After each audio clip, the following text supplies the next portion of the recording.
Audio Jungle.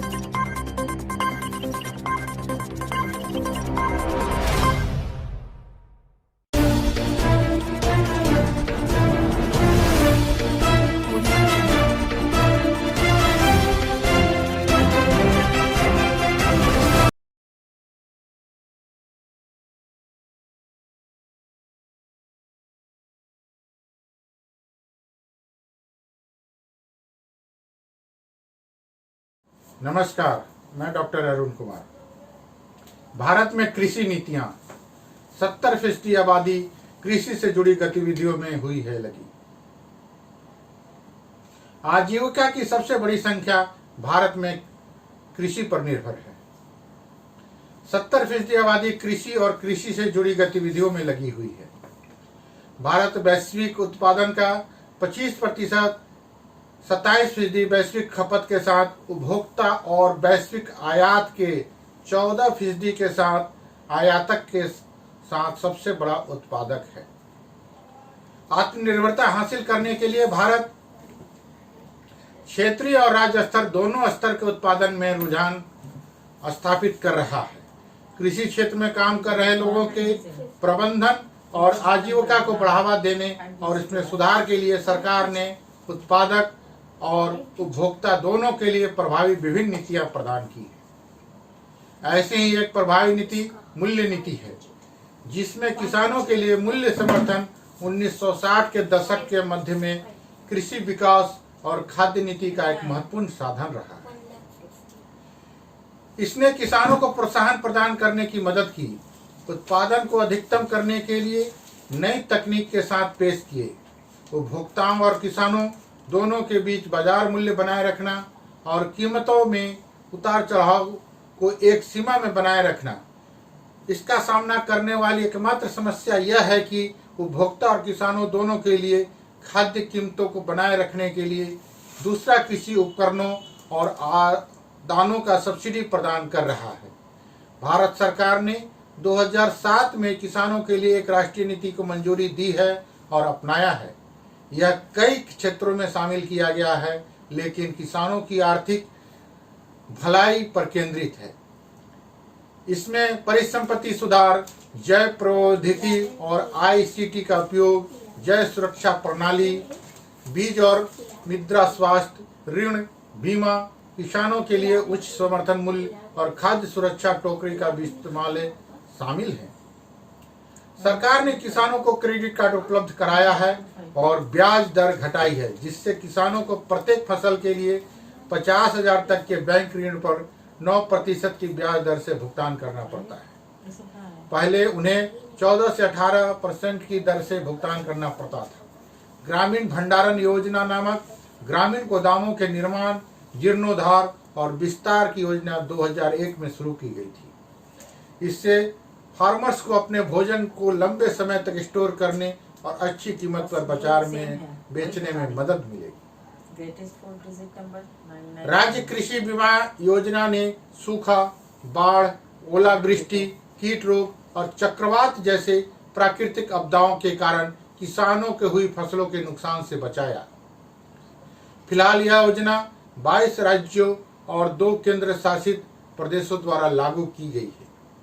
बीज फसल बीमा आंध्र प्रदेश, हरियाणा, कर्नाटक, मध्य प्रदेश, छत्तीसगढ़, महाराष्ट्र, उत्तर प्रदेश, गुजरात और उत्तरांचल द्वारा लागू किया जा रहा है।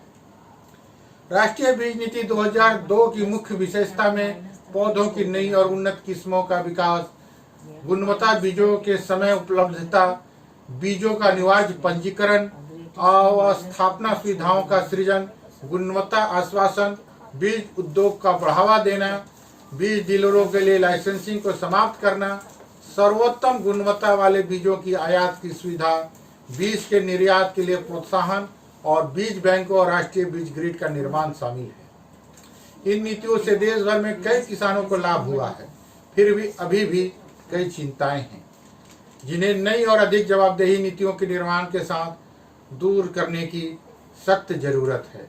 धन्यवाद। आपका अपना डॉक्टर अरुण कुमार।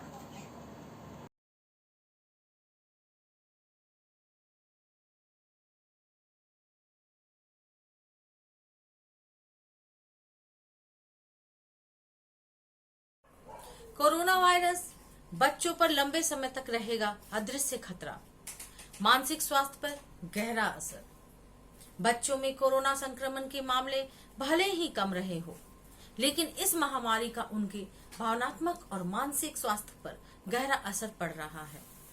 विशेषज्ञों का कहना है कि कोरोना का एक अदृश्य खतरा बच्चों को भविष्य में लंबे समय तक प्रभावित करेगा।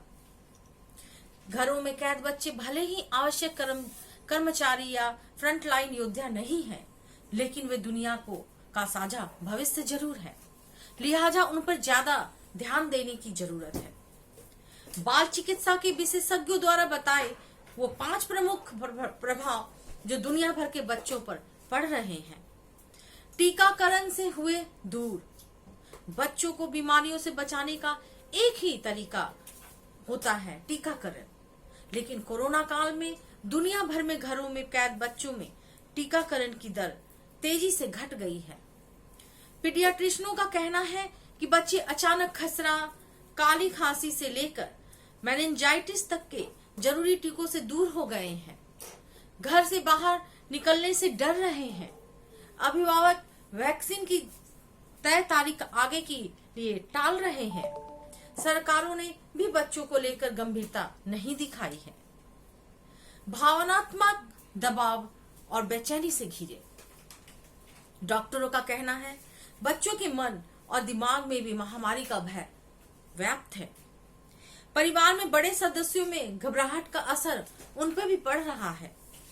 कई घरों में बड़े बुजुर्गों की कोरोना से मौत बच्चों के लिए सदमे जैसा है। इसमें दो राय नहीं है कि अभिभावक उनका ख्याल रख रहे हैं, लेकिन उन्हें भय से निपटने के लिए वर्तमान और भविष्य में ज्यादा मदद की जरूरत रहेगी। सामाजिक दूरी के कारण टूटा आपसी जुड़ाव। जैसे जैसे बच्चे बड़े होते हैं, उनकी भावनात्मक जरूरतें भी बदल जाती हैं। महामारी के दौर में माता पिता परिवार दबाव में है, लिहाजा बच्चे उनके साथ जैसा जुड़ाव महसूस नहीं कर रहे हैं। वे अन्य बच्चों के संपर्क से भी दूर हो गए हैं। साथ ही मास्क पहनने, बार बार हाथ धोने, लोगों से दूर रहने का भय उन पर हावी है। पार्क और खेलकूद की जगहों पर उनके लिए सपने जैसे हो गई हैं।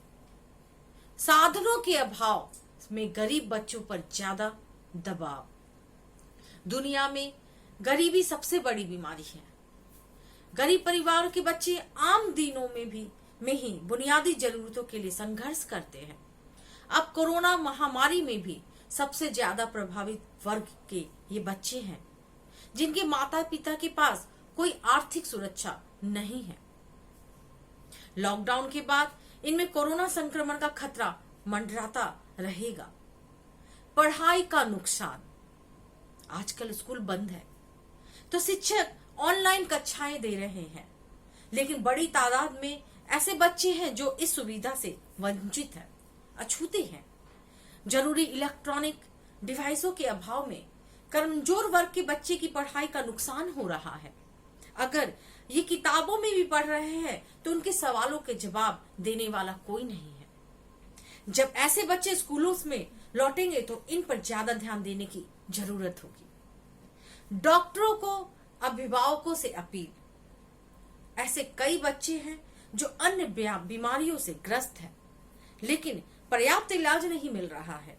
हाल ही में सामने आए कुछ मामलों में बच्चे ल्यूकीमिया जैसी बीमारी से ग्रस्त थे, लेकिन अभिभावक उन्हें अस्पताल की इमरजेंसी में लाने से डर रहे थे। डॉक्टरों ने अभिभावक से अपील की है कि महामारी का मतलब यह नहीं है कि अन्य इलाज पूरी तरह बंद है। बच्चों को जरूरी इलाज के लिए अस्पताल लेकर आए। इसमें अभिभावक और बच्चों दोनों का भला है। मैं ललिता कुमारी, धन्यवाद।